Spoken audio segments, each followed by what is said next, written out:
much as a quarterback or as an offense do you enjoy when you get a chance to go for it on fourth down? You had a couple of opportunities you took advantage of this weekend.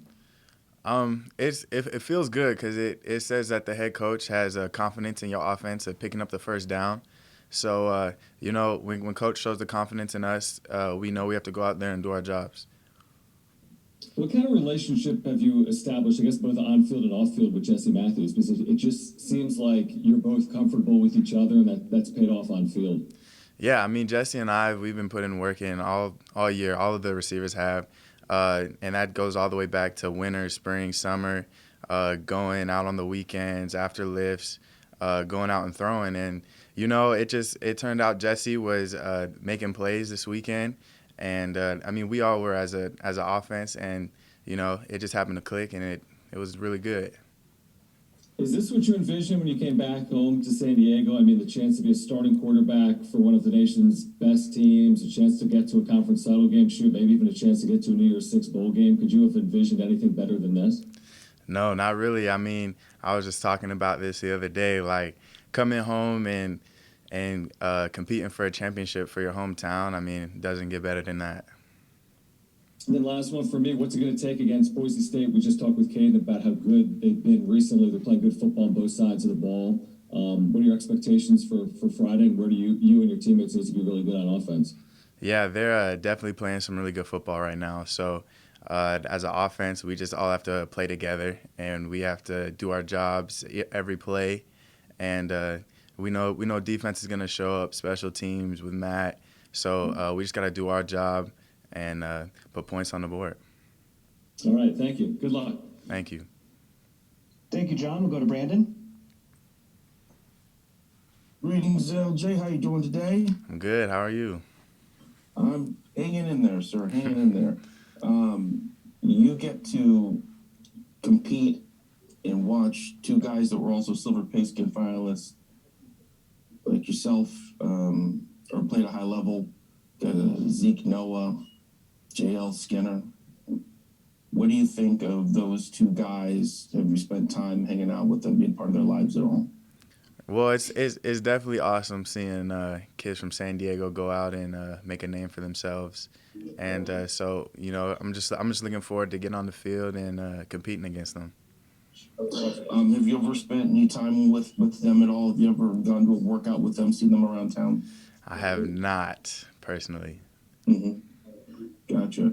Piggybacking off of what John was talking about, these opportunities, when you think back to like when you're trying to figure out where you're going to go after GT, is this the sort of thing that you're envisioning in your head?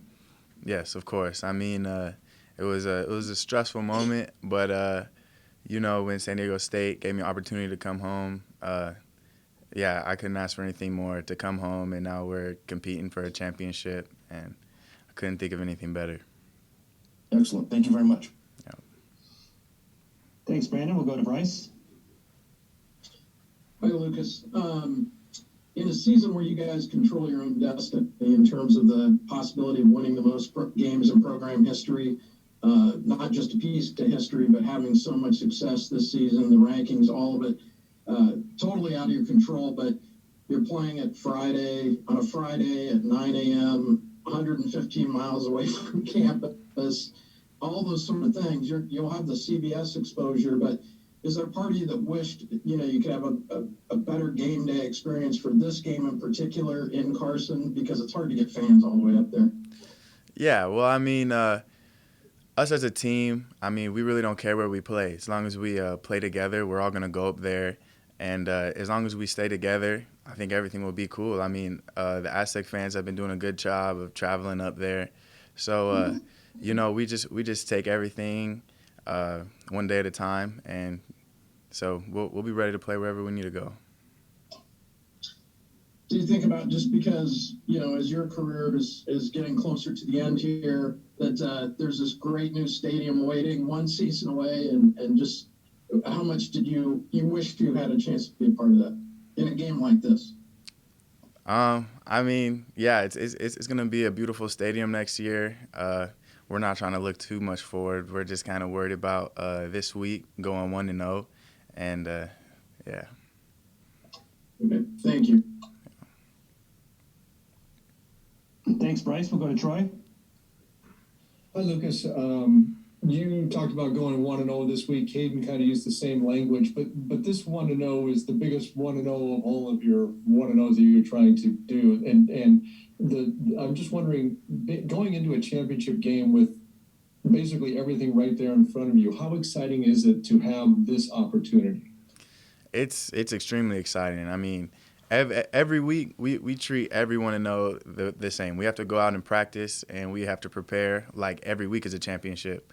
So that's what we're gonna do this week, and it's just exciting because it's getting down to the wire, and this team is really resilient, and we're gonna come out fighting. But really, is this game just like every other game, Lucas? That's how we treat it. Want to know every week. Fair enough. Your journey this season, you weren't the starter at the beginning of the season, but here you are now leading this team as it is. Can you kind of take us through what your thought process was and how you hung with it and kept going when some other kids transfer, some other kids leave the program, but they're not named the starter? Can you just take us through your thought process? Yeah, well, I was bought into being an Aztec, and whatever I needed to do to help the team win, I've been trying to do my best, and so if that meant taking a step back or being the starter, I mean, I'll do whatever coach asks me to do. Was there a moment at all there where you were like, oh man, this isn't going to work out the way I thought it was going to be, or you were down or anything like that? No, because this team's really accepted me in, and I've really developed a lot of great friends here, and I didn't think about that at all. I just thought about winning and winning a championship. How satisfying was it that win against UNLV, where when the offense needed to make a drive to win the game, you did that? Oh, we were ecstatic that we could be counted on in the moment because a lot of weeks prior, defensive special teams have been doing their thing, and they still are, and we've been working to get past that. We've been working to get over the hump, basically, I would say. And I think right now we're starting to get things clicking, and we're excited where we're at. Thank you, Lucas. Good luck this Friday. Thank you. Thank you, Troy. We'll go to Kirk. Hey, Lucas, I want to know, are you a morning person? Because I guess you're going to have to be on Friday, aren't you? Yeah, I'm going to have to be. So it doesn't matter if you are or you're not this Friday. You better be one because it's going to be a dogfight at 9 in the morning. Do you recall the last time you played a 9 in the morning game like that? Was it Pop Warner? And what would you remember from an experience like that? Yeah, it definitely have to be Pop Warner waking up and, just going to the game, already dressed and just going out there, eating some orange slices and getting out on the field. You guys are so accustomed to sitting around all day waiting for the game. What do you have to do to be prepared yourself this time? It was such a short time frame from the moment you wake up to being ready to go play. Yeah, I mean, usually we do have to wait around all day, it seems like. And so, I kind of like it. You wake up, you take a shower, wake up, and just, you got to get right to it. Everybody has to be ready. We're going to be waking up early, and just, you're just going to have to speed up your game process. Do you have to watch not to eat too big of a breakfast? I have a hard time eating before games, so I'm going to try to force myself, but hopefully. And then also, with it also holiday week, tell me about Wednesday and Thursday. What are your plans? Do you get together with family, and do you have any teammates over or anything? Yeah, my mom lives right up the road, about 20 minutes, so I'll probably head down there, probably bring some teammates if they need to. But yeah, so that's probably going to be my plan. And that's for Thursday, or would you do something Wednesday night? It will most likely be Wednesday. All right. And on Thursday, you guys take off with the team up to Carson, correct? Yes, we do. So and you have like a short practice before that and then head up? What's your day like on Thursday? They gave us a schedule, and I'm going to be honest, I don't think I looked at it. So I think we will probably practice in the morning and then head up. But yeah. All right. Thank you. Yep. Oh, one other thing. What do you know so far about the Boise State defense, and what's the biggest challenge against them? Yeah, they have a solid defense. They have a good front seven. They have good DBs. So we're just gonna have to come out there. We're gonna have to be disciplined. We can't turn the ball over, and we're just gonna have to do our best and everybody do their jobs. Thank you. Yep. Thank you, Kirk. Any more questions for Lucas? Yeah, this is Lee. I got a couple. Hey, Lucas, the adversity that you've come through, was there ever a point you thought this isn't going to work out, either because of the injuries, lack of opportunities, so many guys in front of you? What was the process like to get to this point right now? I mean, I feel like I've been facing adversity almost my whole college career, but being able to come here and seize the opportunity that was given to me, and being able to play at home is amazing. And I mean, this team has welcomed me home, and it's been a real dream come true. What's it like to work with Jeff Hecklincy? Because every one of these quarterbacks has a different persona, different strength, etc. Did it take a while to figure out whether you're a run quarterback, throw quarterback, and when to pull the trigger on certain things? Yeah, me and Coach Heck have built a solid relationship, and I mean, I can run or throw, and honestly, it just comes down to the game plan that we put in that week, and we always sit together and he'll go over what we're going to try to attack that week, and so whatever he puts out in front of me, I do to the best of my ability to, do what I can.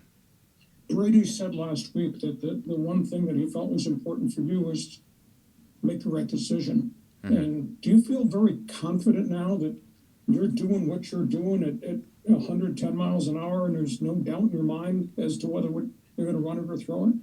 Yes, for sure. I had a conversation with Coach Hoke, and he basically just said, trust your instincts. If it tells you to run, then run. If you have to sit in there and make a pass, make a pass. And, things have started to get rolling a little bit, and everybody's just trying to keep the momentum going into this week. And do you guys kind of feel robbed that you haven't been able to play here in a stadium here? I mean, it's the difference between playing in front of 45,000 at whatever it was, Qualcomm, versus playing 2,000 in Carson where hardly anybody comes. Is it kind of feel like you got robbed because of the COVID miss? Yeah, I mean, it definitely is tough, traveling up there. But like I said earlier, this team, we're no matter where we're going to play that week, we have our mindset, and, we already know, we have our routine. We already know what we have to do when we're playing up in Carson. So we just stay together. We go out there and just do our thing.